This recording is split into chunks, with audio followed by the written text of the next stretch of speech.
بسم اللہ الرحمن الرحیم رب اعوذ بک من همزات الشیاطین واعوذ بک رب ان یحضرون حقیق علی ان اکون علی اللہ الا الحق۔ سوشل میڈیا پر آج کے دن خاص طور پر یہ جو رمضان کی تکمیل کا دن ہے تو ایک بحث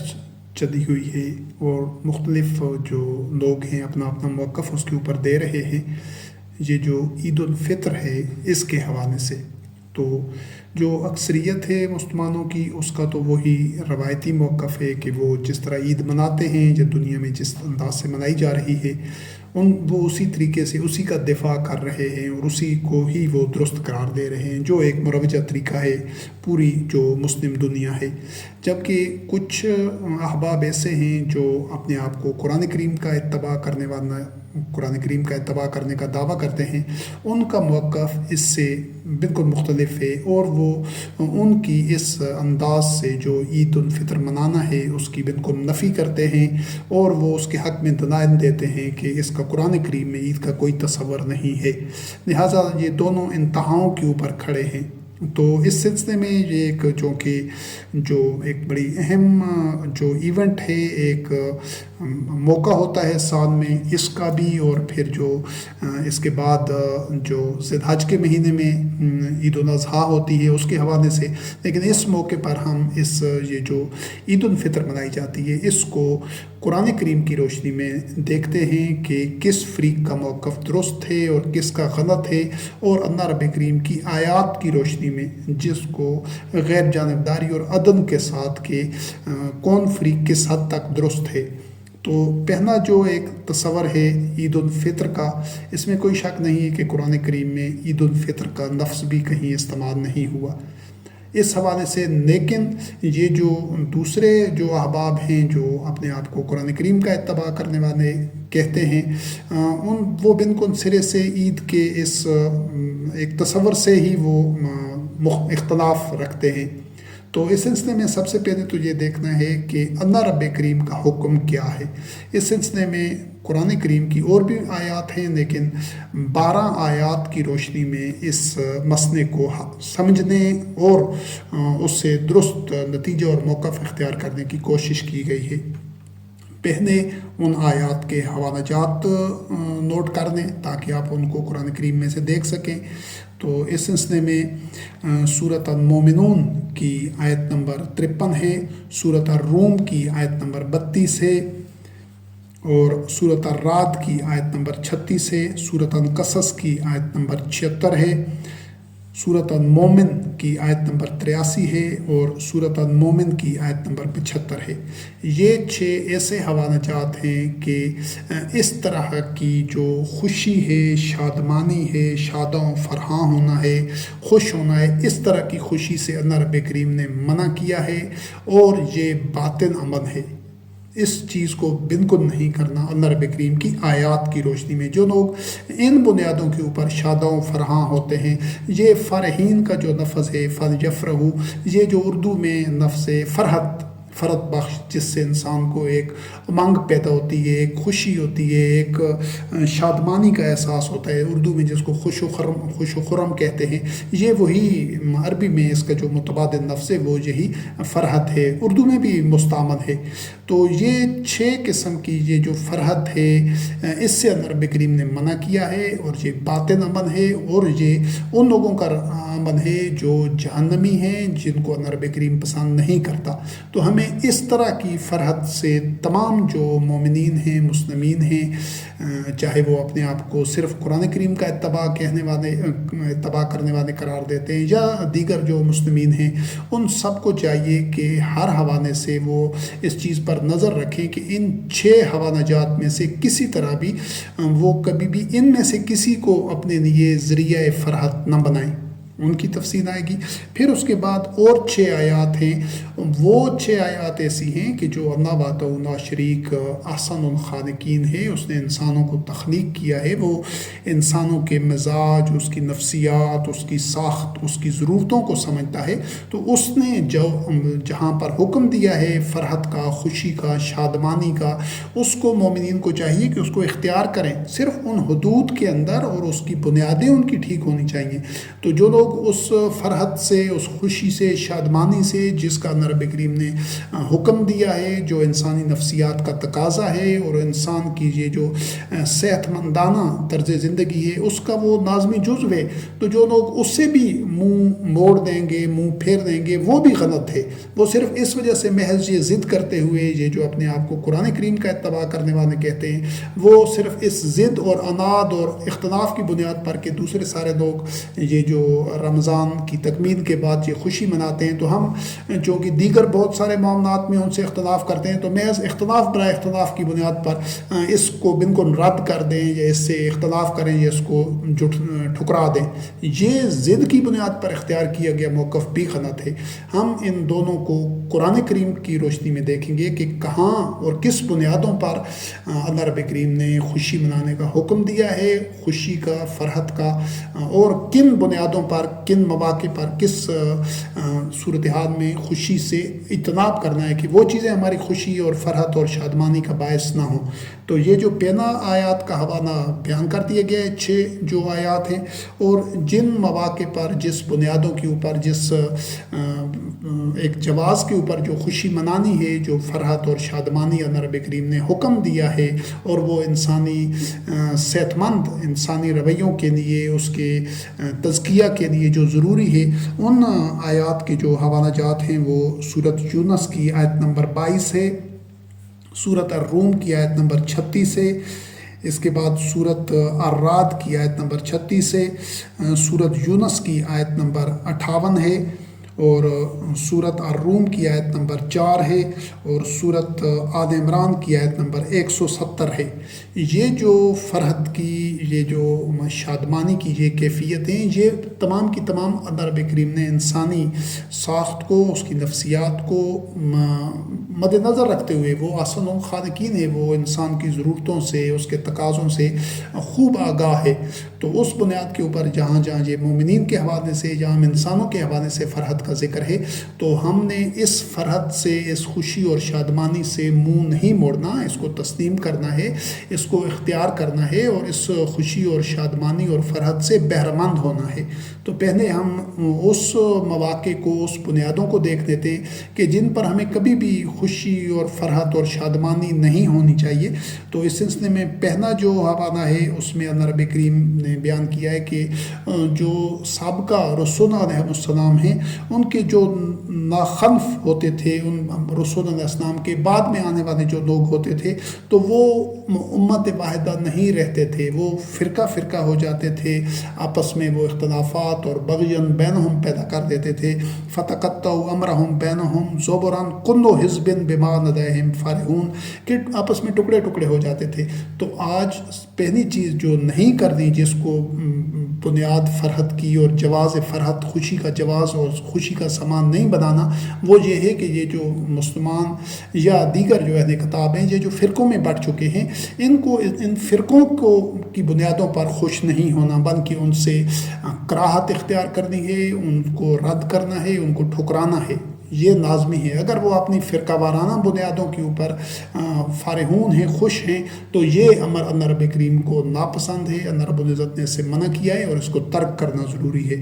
دوسرا جو حوالہ ہے وہ اللہ رب کریم نے خود نزول قرآن کے عہد میں بھی اور اس سے پہلے بھی موجود تھے، وہ مشرکین تھے، وَقَانُوا شِيَعًا كُلُّ حِزْبٍ بِمَا لَدَيْهِمْ فَارِغُونَ، اس میں بھی یہی ایک بنیادیں ہیں کہ وہ گروہوں میں بٹے ہوئے تھے، جس طرح آج کے مسلمان ہیں یا دیگر جو اہل کتاب ہیں، ان میں بھی بے شمار فرقے اور گروہ اور جماعتیں ہیں جو باہم متصادم اور مخالف اور متحارب ہیں مسلمانوں کی طرح. تو ان بنیادوں کو بھی کبھی بھی ان کو پسند نہیں کرنا، ان کی طرف مائل نہیں ہونا، ان کو باعث فرحت و شادمانی نہیں بنانا، ان کا دفاع نہیں کرنا، بلکہ ان کو ترک کرنا ہے، ان سے برات اختیار کرنی ہے اور ناتانک ہونا ہے. جو تیسرا حوالہ ہے وہ ہے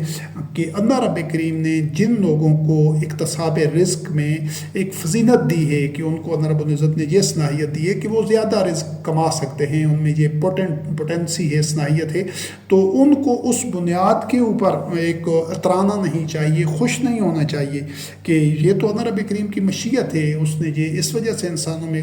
خود اپنی تخلیق اور مشیت اور امر کے تحت جو تخلیق انسانوں کی ہے کہ تمام انسانوں کی صلاحیتیں اور اکتساب رزق کی فضیلت برابر نہیں ہوتی. کیوں کہ تاکہ بعض کو اپنا ماتحت رکھ سکیں. یہ کارخانہ قدرت اور انسانی معاشرہ چل ہی تب سکتا ہے جب انسانوں کی صلاحیتوں میں اس طرح ایک ویریشن، ایک تنوع ہوگا. تو یہ اللہ رب کریم کا پیدا کردہ ہے، اس کو تمام انسانوں کو، مومنین کو قبول کرنا چاہیے اور اس کو اترانے کا یا اس کو تفاخر کا یا اپنی شادمانی اور خوشی کا باعث نہیں بننا چاہیے کہ مجھے رب نے یہ رزق میں فضیلت دی ہے، مجھے زیادہ رزق دیا ہے، تو وہ اس کے اوپر اس کو سمیٹنا شروع کر دے یا دوسروں کو محروم کرے. نہیں، بلکہ اس کو اللہ رب کریم نے جو وسعت رزق دی ہے وہ دوسروں کو کی طرف وہ رزق جو اضافی رزق اللہ رب کریم نے اس کو دیا ہے وہ دوسروں تک پہنچائے جن کی ضروریات پوری نہیں ہو رہی یا جن کے پاس رزق میں تنگی ہے جن کے ہاں. تو یہ حوالہ ہو گیا. اس کے بعد اس حوالے سے یہ جو اترانا ہے، فخر کرنا ہے، تکبر میں آنا ہے، فرحت جو ہے وہ قارون کے حوالے سے ہے کہ جب اس کو اس کی قوم نے وہ جو بن ٹھن کے نکلا اپنی ایک ٹھاٹ پاٹ دکھانے کے لیے، تو اس بنیادوں کے اوپر بھی فرحت نہیں اپنانی چاہیے، خوشی نہیں ہونی چاہیے کہ مجھے میرے پاس یہ مال و دولت ہے. تو اس کو بھی اس کی قوم نے کہا کہ نا تفرح ان اللہ لا یحب الفرحین. یہ قرآن کریم میں اللہ رب کریم نے ذکر کیا کہ اس طرح آپ نے یعنی مال دولت، مہنگی گاڑیاں اور دیدہ زیب محلات، مکانات اور اس طرح کی یہ جو چیزیں ہیں دنیا کی متاع حیات، یہ اس طرح کی چیزوں پر نہیں اترانا. ایک تو یہ اسراف اور تبذیر ہے، ان سے اجتناب کرنا ضروری ہے، سادہ زندگی ہو کسی بھی حوالے سے تاکہ اسراف اور تبذیر بھی نہ ہو، بخل بھی نہ ہو، فضول خرچی اور اڑانا نہ ہو. تو اس کے اوپر جو لوگ جو کہ اس وجہ سے کرتے ہیں کہ اس پر اترائیں، اس پر اپنی ٹھاٹ پاٹ ظاہر کریں اور اس پر دکھاوا، نمود و نمائش، تو یہ بھی جو ایک قارون کا عمل ہے اور قارون کو اللہ رب کریم ناپسند کرتا ہے. تمام جو اس طرح اترانے والے لوگ ہیں اللہ رب کریم ان سے محبت ہی نہیں کرتا. جس سے اللہ رب العزت محبت نہیں کرتا اس کی نمازیں، عبادات اور دیگر اللہ رب کریم کے احکام کو ماننا عبث ہو جاتا ہے، ناحاصل رہتا ہے کہ وہ اللہ کی محبت کا مستحق ہی نہیں ہوتا. تو اس کے بعد جو حوالہ ہے وہ ایسے لوگوں کا ہے جس میں اللہ رب کریم نے فرمایا کہ جو محمد رسول اللہ علیہ السلام کے جو عہد کے لوگ تھے، تو اس حوالے سے اور ویسے بھی تاریخی طور پر پوری انسانی تاریخ میں کہ جو بھی انبیاء اور رسول علیہ السلام آتے تھے تو جب وہ وحی کے اتباع کی دعوت اور پیغام دیتے تھے کہ جو کچھ ما انزل اللہ ہے، اللہ رب کریم کی طرف سے نازل کردہ ہے، اس کا اتباع کرو، خود ساختہ انداد اللہ اور شرکاء کو چھوڑ دو. تو جو لوگ ان کے ہم اثر ہوتے تھے جن کو اللہ رب کریم نے فرمایا کہ اشد و قوت و آثارا فی الارض، کہ ایسی لوگ قومیں گزر چکی تھی جن کے پاس بڑی قوت ہوتی تھی اور زمین میں ان کا بڑا ایک باقیات ہوتی تھی، ان کا بڑا اثر و رسوخ، ان کی معیشت مضبوط ہوتی تھی، قوت، افرادی قوت. تو ایسے لوگوں سے متعلق اللہ رب کریم نے فرمایا کہ جب ان کے پاس رسول علیہ السلام اللہ کی آیات بینات لے کر آتے تھے تو وہ ان کے پاس فارغ بما عندهم من العلم، ان کے پاس جو اپنا دنیاوی امور کا جو علم ہوتا تھا، جس طرح آج ترقی یافتہ اقوام ہیں ان کے پاس سائنس، ٹیکنالوجی اور دفاعی قوت ہے یا معاشی استحکام ہے، تو وہ اس کو وجہ جواز بنا کر اگر اتراتی ہیں، اس پر گھمنڈ کرتی ہیں اور اس میں وہ شاداں و فرحاں ہیں اس پر، تو یہ موقف بھی غلط ہے. اس کا انجام بھی اللہ رب کریم نے